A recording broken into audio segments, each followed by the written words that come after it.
আজকে আমরা এইচএসসিতে আসা গুরুত্বপূর্ণ একটি টপিক নিয়ে আলোচনা করব। এটা এইচএসসি 2019-এ কমপ্লিটিং সেন্টেন্স হিসেবে আসছিল।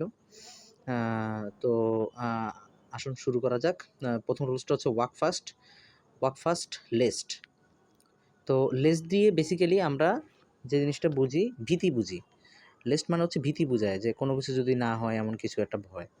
তো ওয়াক ফাস্ট লেস্ট, তো এই ক্ষেত্রে আমরা লেস্ট থাকলে শুট বসাবো। Walk fast lest you should miss the bus or miss the train. এখানে আমরা অনেক ক্ষেত্রে শুটের জায়গায় মাইটও ইউজ করতে পারি। শুট অথবা মাইট যে কোনোটা ইউজ করলেই হবে। তো রুলসটা হচ্ছে লেস্টের পরে শুট অথবা মাইট হয়।